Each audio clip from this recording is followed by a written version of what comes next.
America आणि Iran यांच्यातील वाढत्या तणावात काही प्रमाणात नरमाई आल्याच्या संकेतामुळे जागतिक बाजारपेठेत मोठ्या घडामोडी घडत आहेत आणि त्याचा थेट परिणाम सोने चांदीच्या दरांवर दिसून येतोय।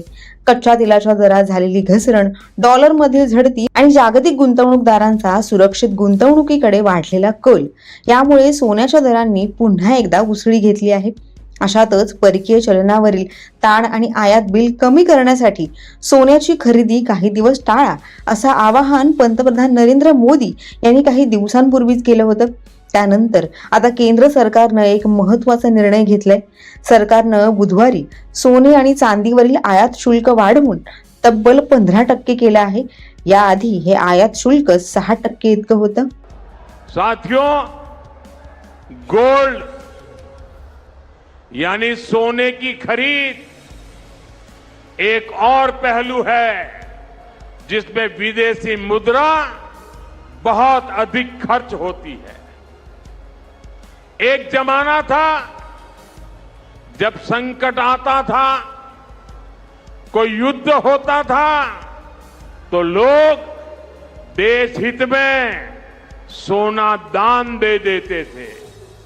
आज दान की जरूरत नहीं है, लेकिन देश हित में हमको ये तय करना पड़ेगा कि साल भर तक घर में कोई भी फंक्शन हो, कोई भी कार्यक्रम हो, हम सोने के गहने नहीं खरीदेंगे, सोना नहीं खरीदेंगे। भारत हा सोन्याची आयात करणारा जगातील दुसऱ्या क्रमांकाचा देश आहे।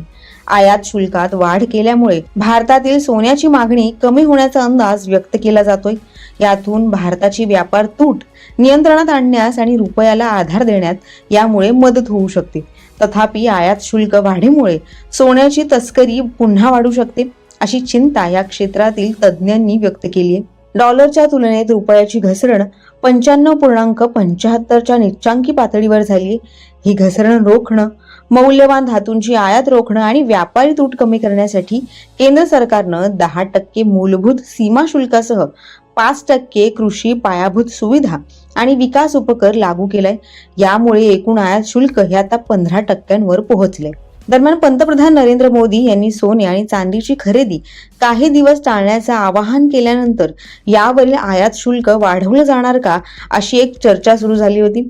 मात्र या आठवड्याच्या सुरुवातीला रॉयटर्सनं सरकारी सूत्रांच्या हवाल्यानं बातमी देताना म्हटलं होतं की सरकारचा आयात शुल्क वाढवण्याचा कोणताही विचार नाही। मात्र यानंतर हा निर्णय घेतल्याचं आता समोर आलंय। भारत हा जगातील दुसऱ्या क्रमांकाचा सोन्याची आयात करणारा सर्वात मोठा देश आणि चांदीचा सर्वात मोठा ग्राहक आहे। ही मागणी पूर्ण करण्यासाठी भारताला आयातीवर अवलंबून राहावं लागतं। सोने आणि चांदीचे भाव आधीच वाढलेले असताना आता आयात शुल्क वाढीमुळे विक्रीवर परिणाम होण्याची शक्यता आहे। सध्या शेअर बाजारातील परतावा कमी होणे आणि सोन्याचा दर वाढल्यामुळे गेल्या वर्षीपासून सोन्याच्या खरेदीत मोठी वाढ झाली होती। वर्ल्ड गोल्ड काउन्सिलच्या माहितीनुसार मार्च तिमाहीत गोल्ड एक्सचेंज ट्रेड फंड्स मधील गुंतवणूक 186% वाढून ती 20 मेट्रिक टन पर्यंत वाढली होती। इंडिया बुलियन अँड ज्वेलर्स असोसिएशनचे राष्ट्रीय सचिव सुरेंद्र मेहता यांनी एका वृत्तवाहिनीला प्रतिक्रिया देताना म्हटलंय की केंद्र सरकारनं अपेक्षेप्रमाणे चालू खात्यातील तूट रोखण्यासाठी आयात शुल्कात वाढ केली आहे। मात्र याचा परिणाम आता मागणीवर होऊ शकतो। दरम्यान पंतप्रधान नरेंद्र मोदी यांनी काटकसर करण्याचं आवाहन देशवासियांना केल्यानंतर आता विविध स्तरातून संमिश्र प्रतिक्रिया येत आहेत। तर विरोधी पक्षातील नेत्यांकडून मोदींच्या या घोषणेनंतर एकच टीका केली जाते।